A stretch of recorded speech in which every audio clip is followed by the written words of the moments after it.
Hey, Jomar. Hey, Jomar. Suntukan. Hey, Sartre, let's go. That basically means a fist fight, which is appropriate for this video. Uh, Yes, sir. yeah.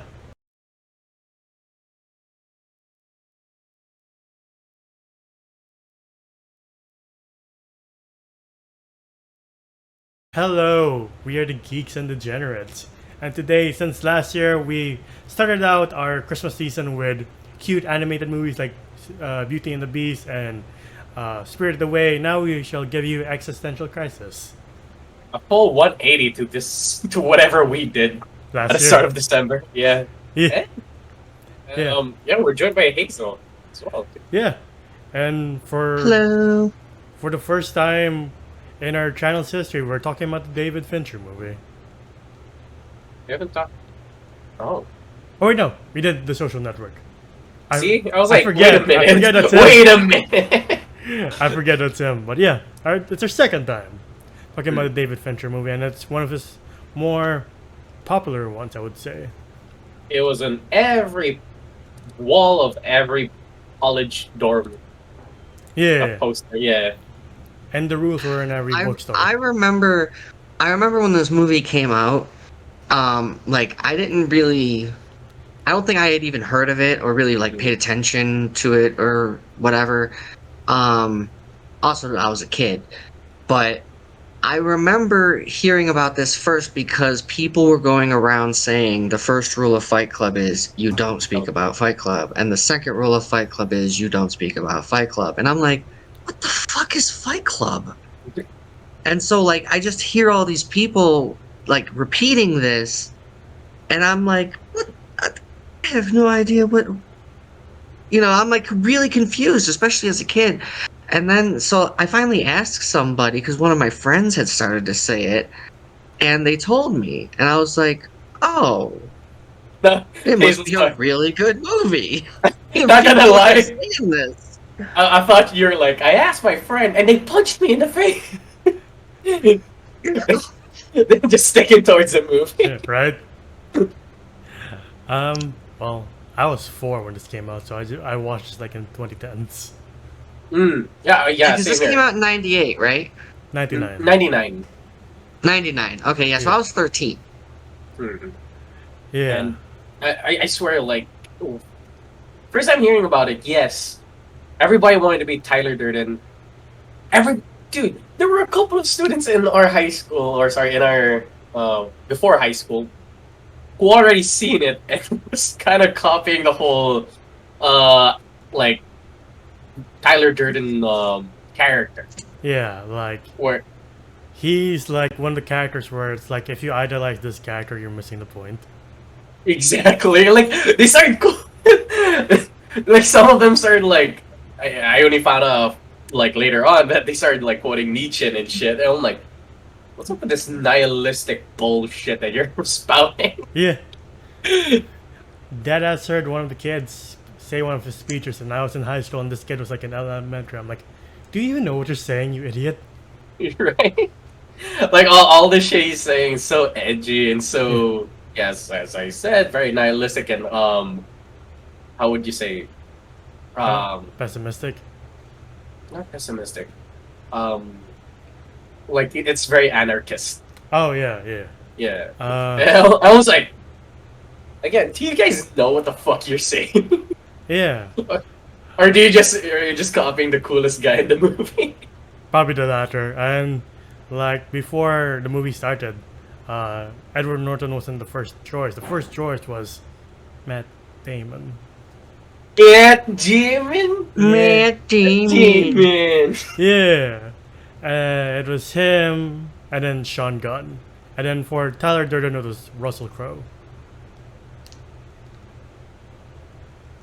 So, interesting picks, but like I prefer this one.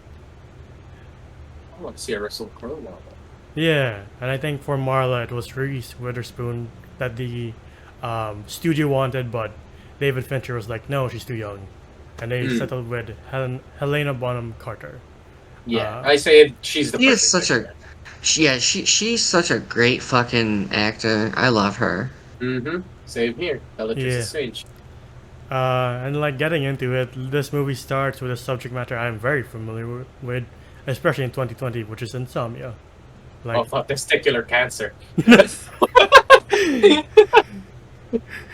I just starts. God hoping none of us get that. We just start playing sad music. Like, yes, you guys, it's true. No. I'm knocking on wood for that one. Jesus. But yeah, the narrator can't sleep. He's having such trouble, and he is a white-collared office worker who is in a job he hates, and he fulfills his time with just trying to sleep and buying random shit from IKEA. Like maybe this gives me fulfillment. You see him like trying to pick out what are the solutions to trying to get a good night's sleep. Him trying to fix up his like apartment to the way he wants it, and like doing menial tasks just to see which works. Yeah. And then he finally found it with like Support groups. A support group for people with like shit that has to them, which is like horrible things like testicular cancer, Tuberculosis and all that. tuberculosis. This works. And the honest thing is, he has none of those sickness. Yeah. Like, when he opens up or cries on Bob, he's like, I've never felt this. Such good sleep. Babies don't sleep this good. Like, and you feel bad because you're like, yeah, you're just there because you need sleep, while the rest of them are there for emotional support. You're just being a tourist. Yeah.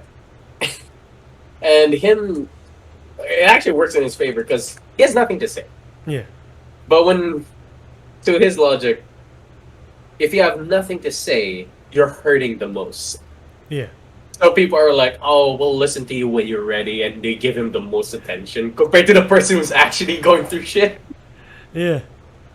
And then you find out a little more of a job, that he is working in the car industry, and he's the one that helps investigates the accidents and sends the reports back to his job. Like, why did this car fail? Or what was the main problem? Why everybody in the car just burned up? And you see very graphic details. Like, the detectives are like, the teenager's braces are on the windshield. They're like, you're taking this nonchalantly, but sure. Well, I guess it's part of their work now. They're kind of desensitized to it. And then you keep seeing like blips of Brad Pitt. Or like, I think that's the other half of this movie. Yeah. I mean, when you're like, because you did hear that he has insomnia. Yeah. Like, is it? I don't know if Hazel, you've had insomnia, but if any of y'all had it, is it true that like after 3 days you start to hallucinate? He kind of, yeah, from experience, kind of. Oh god. Well, I know that at some point, without enough sleep, you will start to hallucinate. Yeah. So you don't even need insomnia for this to happen. It's just the lack of sleep. Lack of sleep. Yeah, like I kept hearing things that weren't even there. Like, I didn't know there were bees in our house. And Mom was like, "What?" Like, yeah, there are bees. She's like, there's never been bees in our house, especially now. I was like, I need sleep. Question though, how did you cope with insomnia then, Enzo? Literally just trying every night, but like, the thing with insomnia is like you fear going to sleep, so that would never help. So you get like 4 to 3 hours until like September 2020, where I was like, you know what, fuck it, I'll sleep super fucking early, and I slept at 9, and you know my process now. You only well, 6 hours of sleep's not bad though. 6 hours to like 8. Like last week, I got like 10 hours. Like it's been happening since like the beginning of my sleep process since 2020. But yeah, this is not about me and my need for sleep. This is about the movie. And yeah, but he meets. It's a cry for help. Along the way, maybe you are Tyler Durden, so this is about you. You know what? Maybe I'm Tyler Durden. I never existed. You've been talking to yourself this whole time. Just wake up, it's a dream. Like, I'm still in college. No. Hazel's like, who are you talking about? Who's John? Just playing with my bullshit. Like, you know what? I'll just play along. Hey, we're spoiling the big surprise for the game. I'm sorry. I mean, it's almost 30 years old, but sure. But no. He meets Marla, and he doesn't like her because she reflects his own lie. Like she says, he says he's like, oh, she's a tourist. She's a faker. I was like, man, do you hear yourself? Yeah, Like you're here the same reason she is. yeah, Can't you guys relate? And then you see them like, well, he hates her guts yeah, because she is reflecting on him. yeah, We were like still at the very beginning of the film. Like we didn't even get to like the airplane or nothing. Oh yeah, we're not there yet. yeah, But well, actually, we're getting there. Like after once they bargain which parts they want, yeah. like, hey, you could take this on Tuesdays, take this on Fridays. And I was like, That also, one- don't forget about Bob, Oh yes, Bob. Bob had aka bitch Bitch Tits. played by the late great Meatloaf. Which I'm sad. Just rewatching it, I was like, all right, he's gone. Fuck. Yeah, are those Uh, real? Him? Well, What do you mean like are those real? His The name? Bitch Tits. No, I'm just no. they're not real. Okay. Um, but yeah, he meets Tyler Durden in a plane after multiple like quick like cameos, and then Tyler Durden talks about why people take oxygen in a plane or how it calms them down, and like as a tourism student, I'm like, yeah, it makes sense. I'm glad I never brought this up in class though. Wait, it's true. But you get high on oxygen, yeah. Cool. Same thing with being in the emergency door. Like you have the It's- responsibility to open that thing once shit hits the fan, Yeah. if you can. See, this is why I'd rather be in a plane crash instead of a boat sinking. Yeah, and then like before that, every time the narrator says every time the plane would take off, he would beg for a plane crash to happen. Like every time would have like turbulence or bank too sharply, like he would imagine a mid-air collision. Like this guy is so nihilistic, it's unbelievable. Yeah, to the point where I was kind of rolling my eyes. Yeah, Where I'm like, shut up. Well, for sure at the time in 1999, nobody spoke like this until this movie came out. I don't know. Frank Miller for sure he did. Yeah. But for like the masses, they didn't really hear somebody go this full like nihilism and pessimistic. I wouldn't know. I wasn't born. Neither would I. Neither would I. Uh, But once I started hearing it in like the mid 2010s, and I started hearing people like aspire to be Tyler Durden or like start quoting this movie, I was like rolling my eyes, like, shut up, please stop talking. Yeah, in like in the beginning, like as we're going through the narration part and everything, you keep seeing like little blips of Brad Tyler. Pitt. Yeah, like whoop. Which is a good callback to him for what his like occupation is. yeah. Like he Yeah, like, for what does- he explains later. Yeah, he does like he cuts and he puts a big penis in one of like a kid's movie. But Yeah, little single frames of porn. Yeah. you just see the little girl just cry. Like, what did I just see? But no. Yeah. The narrator goes back to his apartment, and to his horror, it's on fire. It's exploded because of the gas leak. You don't really know why or how, but you do find out later. Like, oh, wait, and Oh. then that means, oh, okay. Yeah.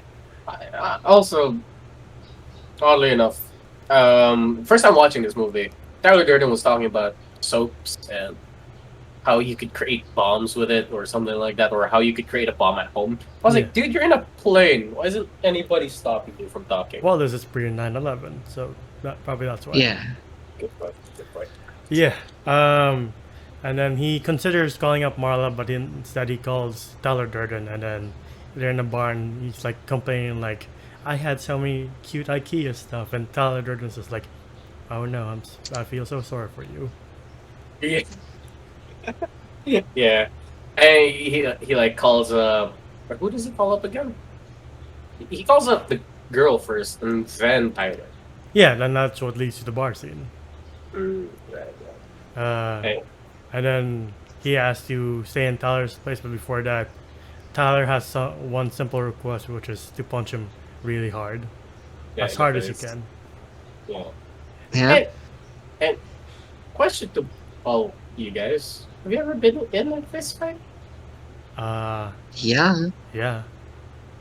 All right, cool. We're all been in it. Like We know what it feels like at least. both controlled I mean, and hasn't the average person been in like at least one fist fight in their life?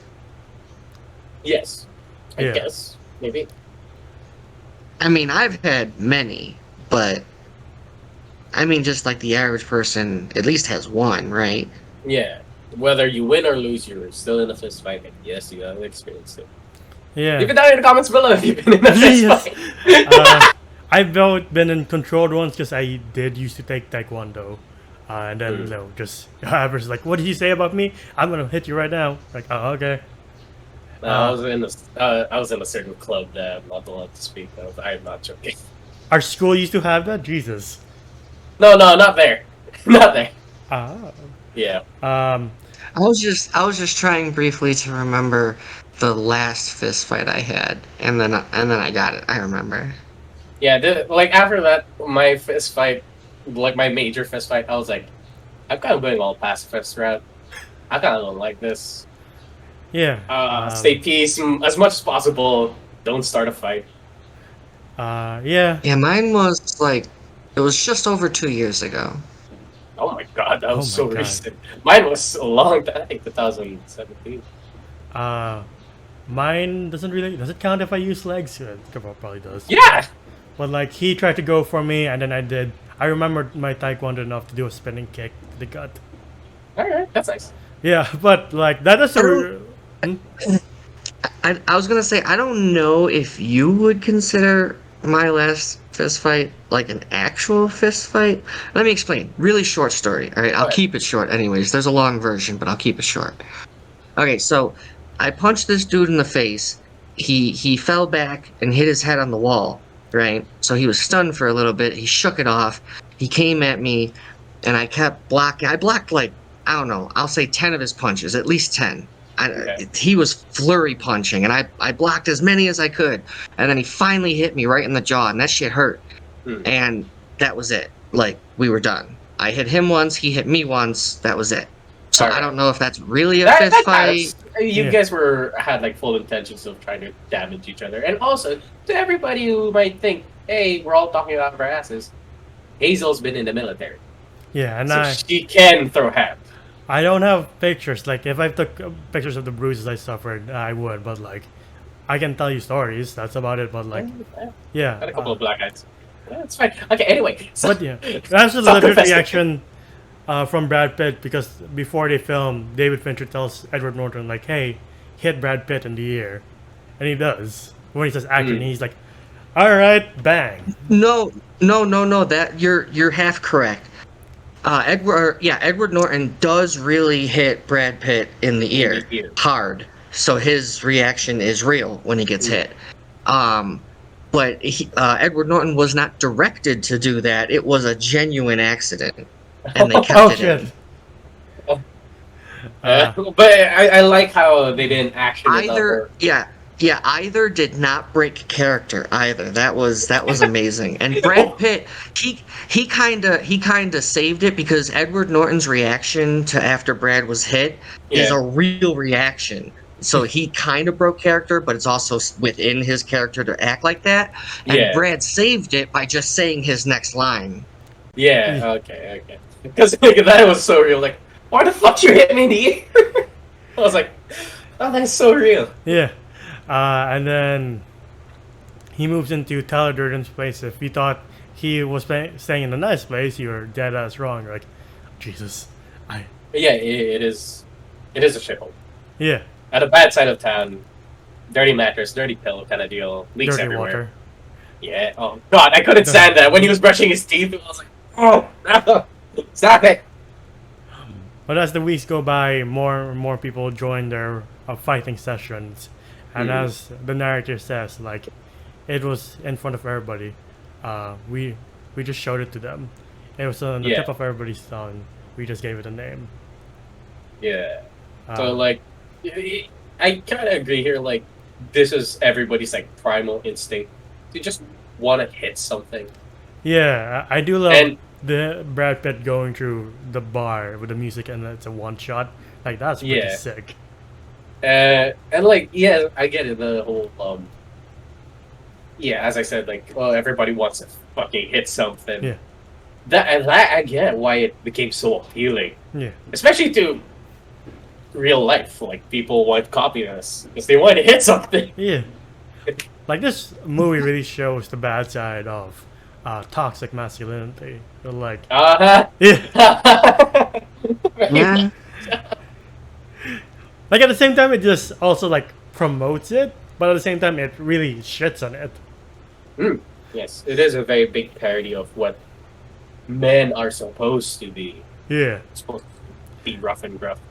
And then Tyler Durden explains the rules, which as Hazel said earlier, like rule 1 and 2, you don't talk about Fight Club.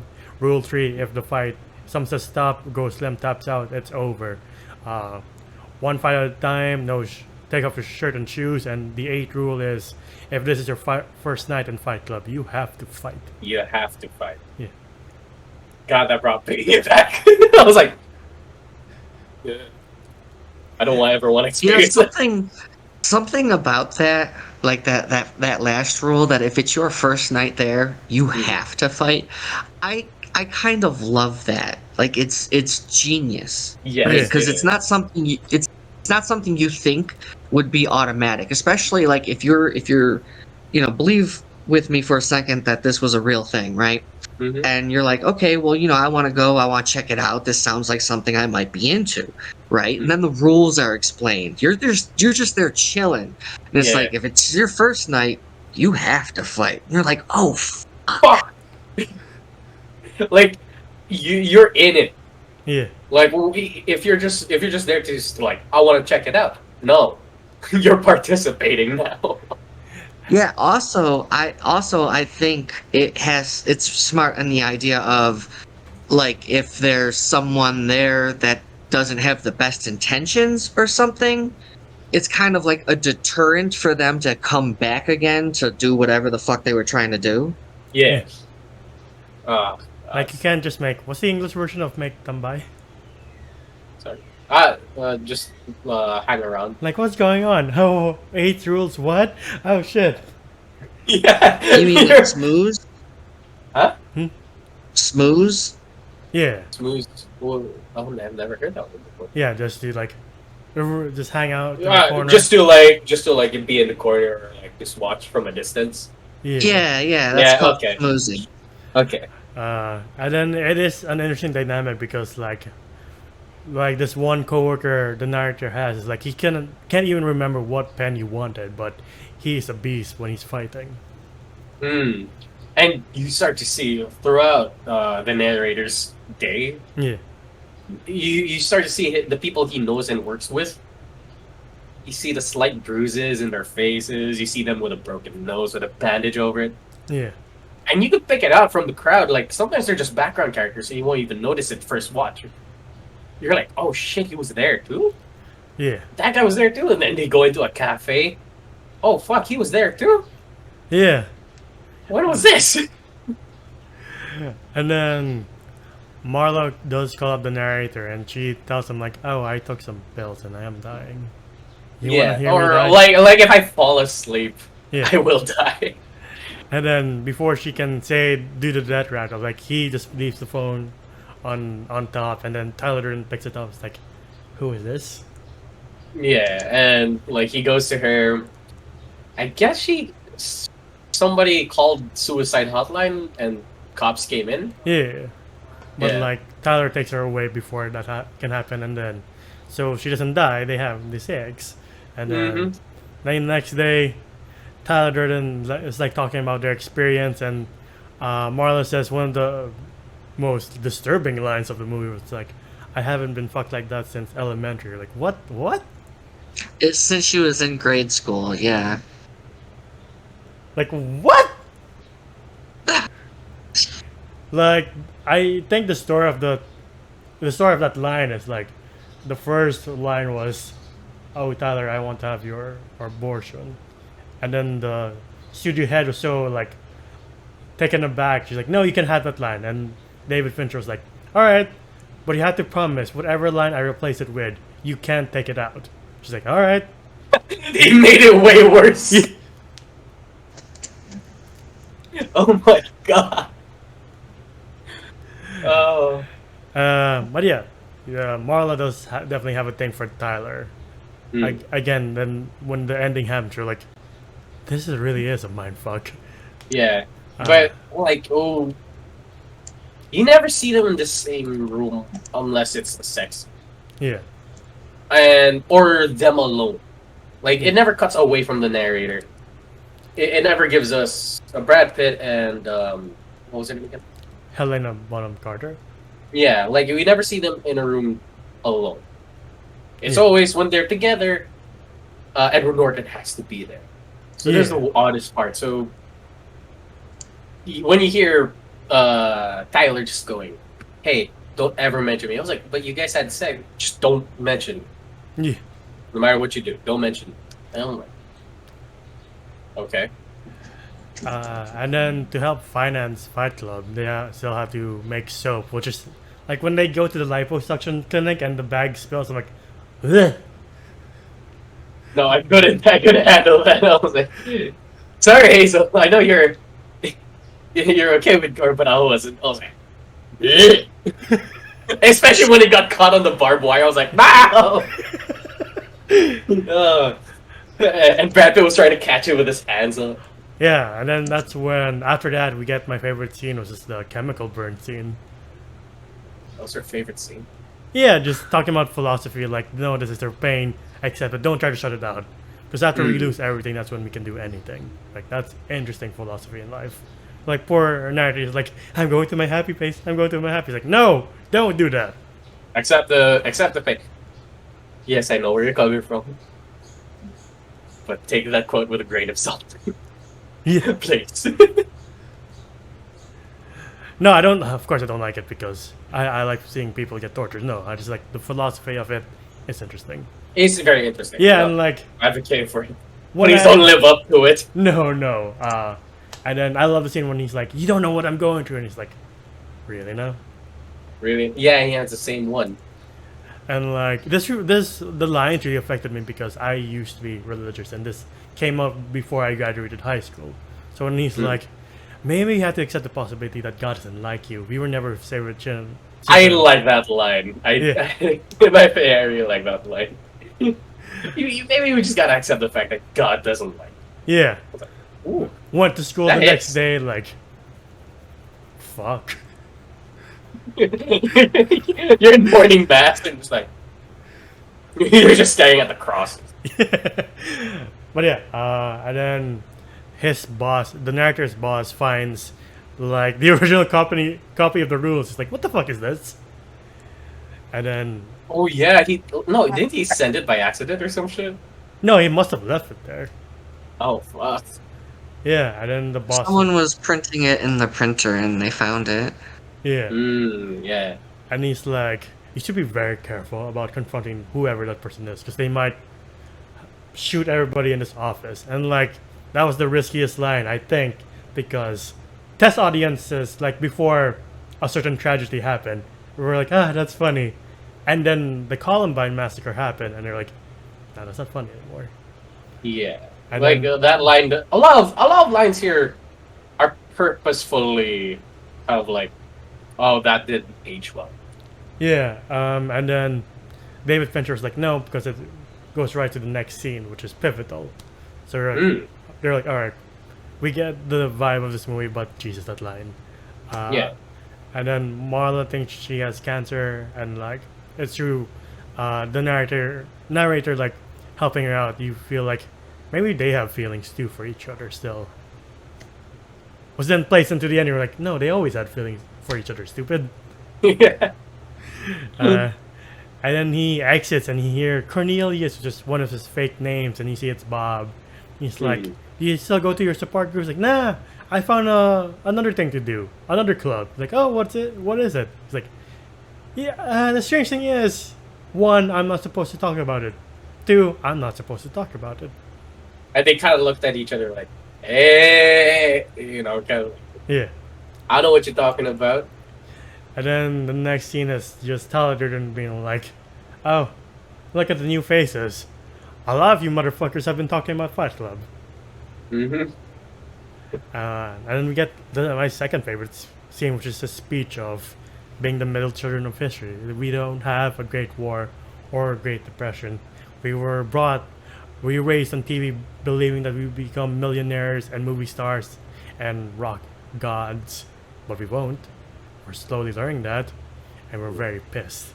Like when he says rockstar, he looks at Jared Leto, like, huh? Jared Leto. Mr. 30 seconds to Mars guy. It's like, why is your name so complicated, man? And then that's when we get Lou, who comes down and is like, what the fuck are you doing here? This is my bar. And he's like, please, Lou, can we join this? Can we make this club? He's like, no, get out. He's like, well, why don't you join? And then Lou starts beating the shit out of Tyler Durden.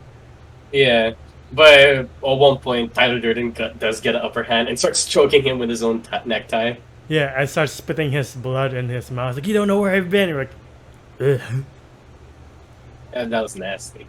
Yeah. And I will say, That's nasty. that's nasty. I mean, yeah. And that one dude throws up at the corner. Yeah. So that's me. Like, I will say the fight scenes here, they're not like your typical action movie, very Yeah. clean, like kung fu, block, hit. Yeah. Nah, it is very dirty. It's very realistic. Yeah. At some points, when you hear the punch, it doesn't even sound satisfying. Yeah. Just Like you hear a little tap of like knuckle to skin, yeah. and it doesn't sound like those fight scenes you would usually hear from like an action movie. Yeah, I mean, I guess that's the point because they are literally Yeah. just waiters and bus drivers and being like, I want to be part of this crew. Yeah, this is what it looks like. What an actual fight looks like. Yeah, just not pretty. Like that's the whole point of this movie. Yeah. Among many other points. Mhm. But yeah, and then Tyler Durden is like, I have an assignment for y'all. Pick up a fight with a random stranger, and like it's pretty funny. Like the guy with the hose is like hosing the priest. He's like, fuck your Bible, fuck your scripture. And when the priest guy starts to fight with him, Yeah. I do like that Bob tried to like trip somebody in the middle of like Times Square or something. I don't know where they were. Well, it's like some office space, and then Yeah. like the narrator's like, you have a point, because most people are like, I don't want to fight. I'm just gonna move on. That's true. That's And very true. then- And it is the smartest move, by the way. So It anybody listening to this, if somebody tries to pick a fight with you, best possible like option is just not fight at all and just run away. Yeah, Please do not measure your dicks and go like fisticuffs with a random person. yeah. And then that's when we get the scene of the narrator beating himself up because he tries to blackmail his boss. Like, what if I told everybody like what you're doing here is completely full of shit? It's like, are you blackmailing me? You're fucking fired. Well, he's telling the truth. He is, but like Yeah, companies like, oh, well, we don't do that. yeah. And he pretty much beats the shit out of himself and making it look like his boss, well, Beat the shit out of him. yeah. Like No, when he has a funding. yeah, when the security coming in, he's like, no, please don't hurt me. And the boss is like, fuck. Ah, damn it. And then yeah, they get company funding to cause more mayhem. Like they destroy a videotapes using a magnet. I guess they're VHSs. Oh yeah, with like a Yeah. magnet, a very strong magnet. Yeah. Oh no, they're DVDs. Were there DVDs in '99? I think so. Yeah, there were. Yeah. Okay. 'Cause, Okay. you can't magnetize film. Right. Okay. Yeah. And then No, yeah. film is magnetized. Really? You could ruin film with magnets? Like Yeah. a tape? Yeah, like a VHS tape. I didn't know that. I didn't know that either. I know you could do that with CDs. Yeah. The more you know. Don't do this. Yeah, please don't cause mass mayhem. And then like, obviously they get in trouble with the law, and like the narrator is already kind of iffy with the law because they're like, your apartment blowing up seems like self-sabotage. Like you did this, Hmm. and he's like, I don't know what you're talking about. Bye. I love how Edward Norton's just being Edward Norton and the Oscar goes through. I'm like, shut up. And we get more what's her name? Bellatrix Lestrange scenes. Marla? Yeah, this is the oddest part. Cause when the narrator starts asking her, "Hey, what are you doing here? Oh, what's your end game with this?" As if he's talking in a third person. Yeah. And she's like, "What the fuck? Yeah. Why all of a sudden? Why do you want me to leave? When you just fuck my brains out upstairs?" And like it is very confusing. Yeah, you're like, why is he being mean? Or like, what is his deal? Is there something else going on? Yeah, and when we get more, did we get that scene where Tyler's like in the basement? Yeah. And he's like, "Don't talk about me" and shit. Yeah, this conversation is over. And he's like, this conversation's over. He's like, don't. Okay. Alright, fine. Yeah, and they ambush the police commissioner. He's like, don't fuck with us. You need us. We wash your car. We operate the elevators. We serve you food. We're the very This people. is the scariest version of Assassin's Creed. Yeah. It's like, whatever you do, don't fuck with us because you need us. Mm. And then you sense jealousy between the narrator because Tyler's like favoring Angel face, and then he literally unangels his face. Jared Leto did not put Jared Leto in the next scene. Yeah, it's just like, why is your band's name so confusing? What does it even mean? It's like it's the mark. I don't know. What is a Linkin Park? What on earth is a Weezer? I don't know. Tell me that. But no, and you keep hearing this thing called Project Mayhem, which I do like. When you were causing literally mayhem, like Tyler gives a speech of like, "You're not this beautiful, unique snowflake. You're the all singing, all dancing crap of the world." You're like, yeah, you're not special. yeah, And I was like, ooh, I've heard a couple of high school boys saying this. yeah. And then like in hindsight, I'm like, you're just quoting Fight Club, a 20-year-old movie, you fucking idiot. Like, stop trying to be deep in this Christian school. You're not original. You're not original, motherfucker. As have you been in a fist fight? Like, Mr. Christian boy, what fist Mr. fight? Yeah. The spiritual one. Fuck off. And so do you want to talk to somebody? I've had those conversations. It was like, just fuck off, man. Just, I know we're in this school. Well, like just shut fuck up. off. Yeah. But yeah. And then while they're driving back to the house, that's where the narrator's like, well, haven't you told me about Project Mayhem? And Tyler's like giving all the shit, and it ultimately reveals that, oh, this is why I blew up your apartment. He's like, excuse me? Mm-hmm. Yeah, with the like dynamite and shit. So stop trying to control everything and just let go, and they go careening up the side of the road.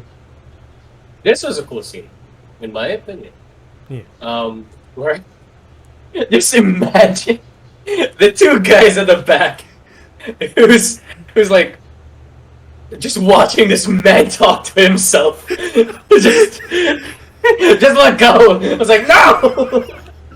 That's why you don't ask questions. I also like how done the narrator is with them. He's like, first rule of Project Mayhem, like, just shut the fuck up. And you see him almost hitting like a semi and another like SUV. Yeah. And then he starts to careen off the highway. Yeah. And then they crash into a tree, which was a very solid crash. I was like, you should have not survived that. And then while he's recovering, Tyler Durden disappears, and he's like, where's Tyler? But in the first floor, Project Mayhem's still happening. Then one night, Marla does come here, and he's like, Tyler isn't here. Tyler went away. And she's like, what the fuck are you saying? Yeah, you're like, you're fucking nuts. Because he is talking in the first... Okay. At this point, we kind of spoiled it. There is no Tyler Durden. Yeah. If you haven't seen the movie, it's 20 years old. Yeah. And then that's when we get a sad scene because they bring in Bob. And they're like, we got shot. Like, who is the guy on the table? Bob. Oh, no. Yeah, and it was his friend. This became terrorist slash cult group Yeah. where they're like, oh, we don't have names in Fight Club. But after No, that, but after death, now you have the name. yeah. His I was name like, was Robert Paulson. He's like, shut up! I was like, it was very cult. Yeah. And then he gets all these plane tickets and flies to every city in America where Tyler Durden's making a franchise out of this whole Fight Club thing and Project Mayhem thing. Which, in my opinion, was probably the scariest scene for me psychologically. Look at the fact that you don't know unless they have like a black eye. You don't know who's on your side. Yeah. Like it's a sect. Like there is a mole within a mole in a mole in a mole. And you go to Burger King, the cashier could be part of it. And I was like, this is freaky. And it's at one restaurant, he's like asking him, like, "Whoa, have I been here before?" And then the guy's like, is this a test? What's my name? Tyler Durden. Mister, you were here a week ago. And he's like, Yeah. we have lost cabin pressure. Yeah. And then he calls Marlon's like, can you describe our relationship? It's like, well, you hate me, and then you love me, and then you stop me, you fuck me, and then you completely ignore me. Hmm. You're the kindest soul 1 second, and you're a complete asshole the next. That pretty much sums up our relationship. He's like, Tyler. yeah, Tyler. He was like, what? What did you call me? Yeah, this is the point where it's like, it's all coming back. Oh shit, I'm Tyler Durden. And it cuts to the scenes of him doing Tyler's lines, Yeah. Brad Pitt's lines, him explaining the rules, him saying, don't fuck with us. Yeah.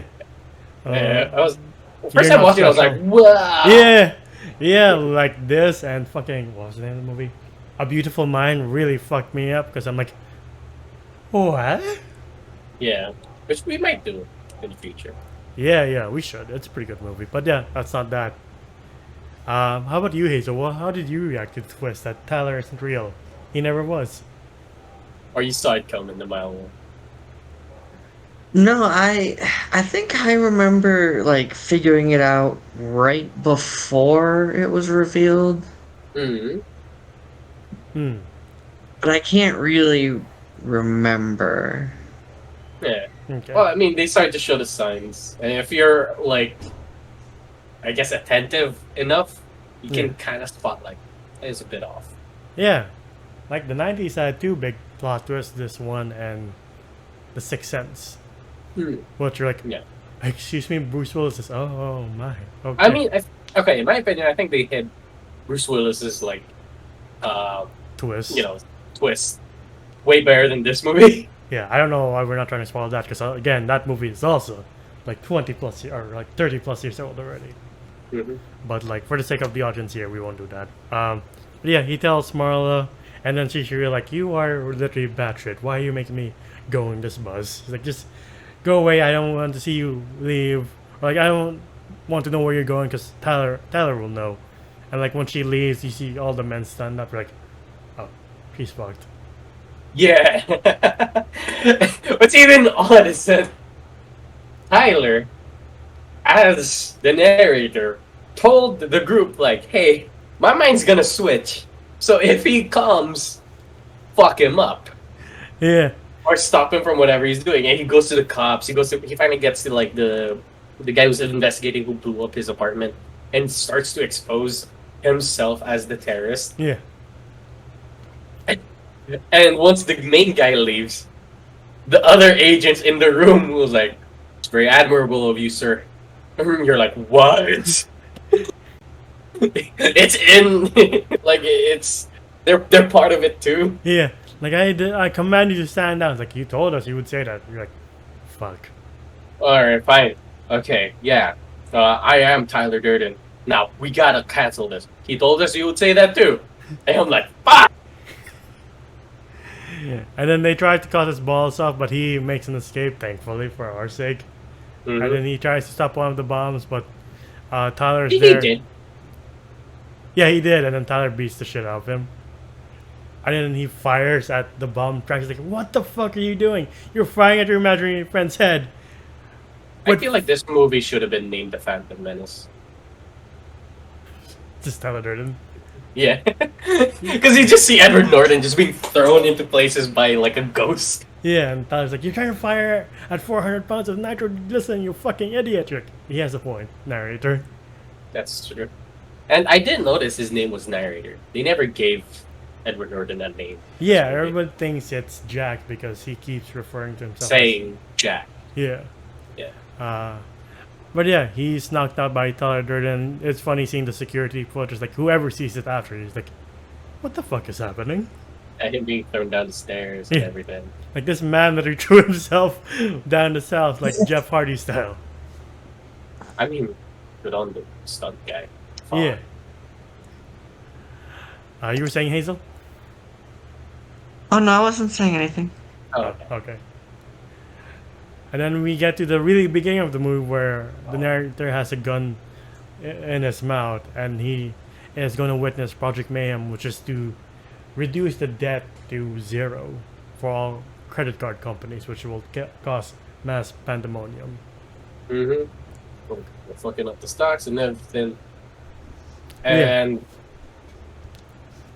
we do get it like an intense scene because everybody's in on it. Yeah. Everybody knows that, hey, inside that one guy that we trust and is our leader is another person trying to stop himself.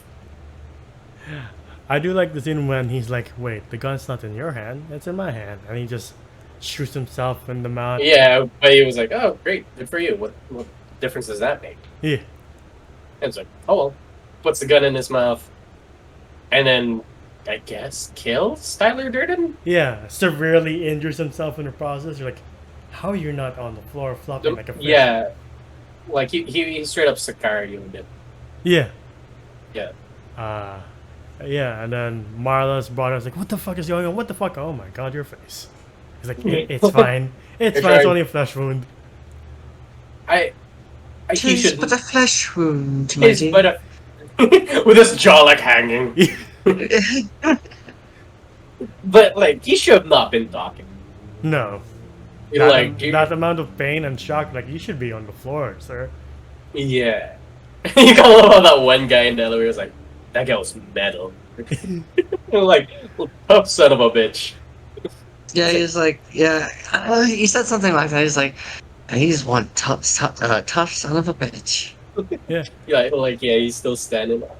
And then it ends with Project Mayhem pulling through anyway. They're just staring like, well, I guess we don't have to worry about our credit cards no more. Yeah.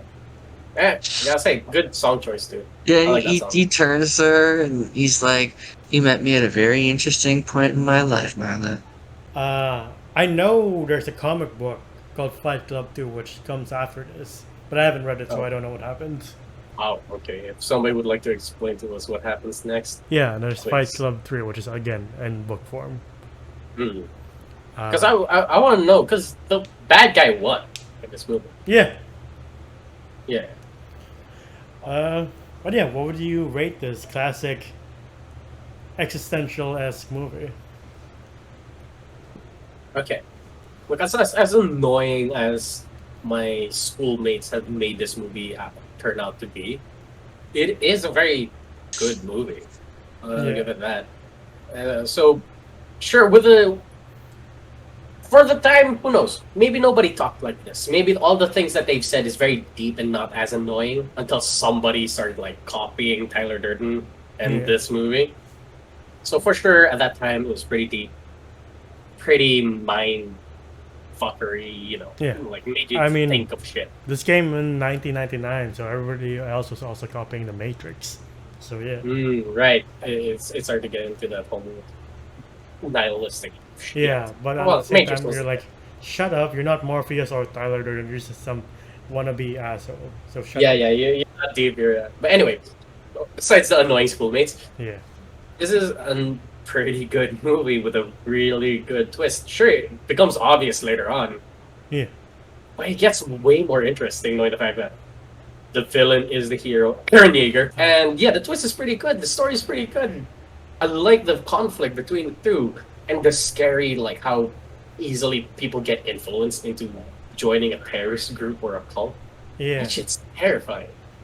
But yeah, I'll give this one a solid 8 out of 10. I enjoyed it. Sure, some quotes were very annoying and made my eyes roll, but it was a fun time. Okay. Like we forgot to mention the last frame of the movie, which is literally a dick shot. You're like, oh, okay. Yeah! For sure, everybody who watched it for the first time, they were like, ah! Tyler! They look behind like the projector. Like I was watching it for the first time in my living room, and then my mom like walked across, like, "What are you watching? What are you watching?" I'm like, it's a trick from the camera. Don't believe what you see." Like maybe I'll splice some random images in this video too. Please no, we're gonna get Not naughty, of course. It's just an eggplant. Yeah. That's funny because I watched somebody do a reaction to Fight Club on YouTube, and like they did that like throughout their reaction, they like just did a quick little flash or something. Oh god.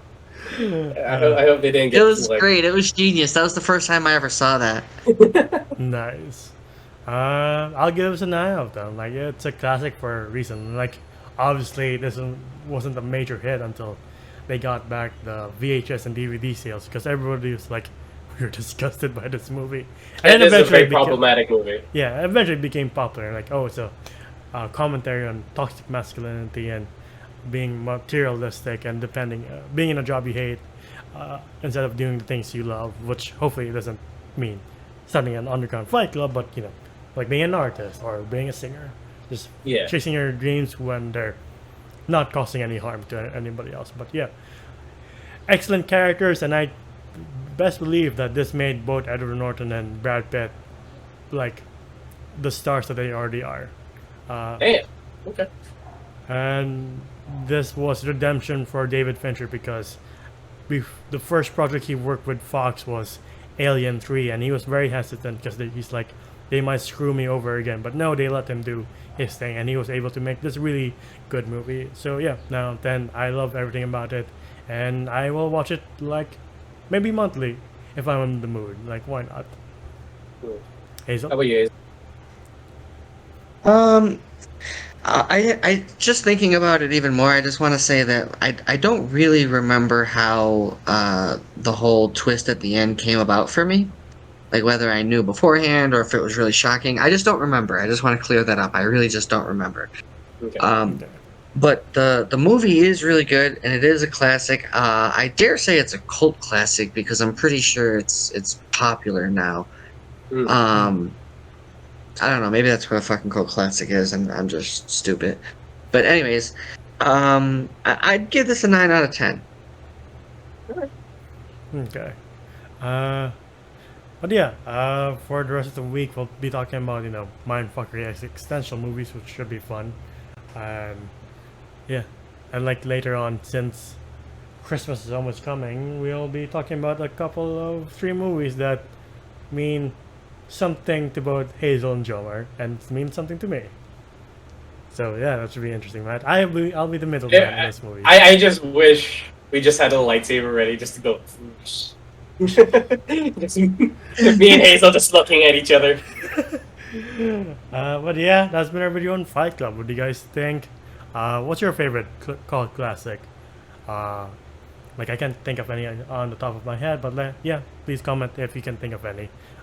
If you want to see more of us on this platform, please like, subscribe, and ding the bell icon to get notified of when we upload next.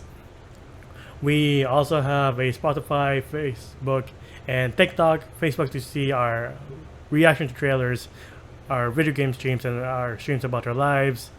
Spotify to hear us on the go. Maybe you are in a healthy fighting training, I guess. We had a very Darrison thing. Just say the UFC, fuck. Yeah, sorry, UFC. Or maybe you have training for the Olympics in Taekwondo, or I'm not sure what other martial arts Olympics have. This isn't going so smoothly, homie. Yeah, whatever. TikTok to see our funniest and greatest moments like that flop literally a few seconds ago. And individually you can find me at Gandalfus995 on IG and Twitter. I don't know where it's going with that, but how would you jump? I gotta love how he's not even like cautious about it. He's like he doesn't say cut or anything. Can I redo that? No, he just goes with the Verbal diarrhea. verbal diarrhea. I was like, fuck it, I am in too deep. The man trips mid-race and still continues. I respect that. There was a point when he was talking that he realized he completely forgot what the fuck he was saying, but he just kept going. This man was listing every martial arts. And he was just like, yeah, you can listen to those. Yeah. Look at his reaction. That's exactly what happened.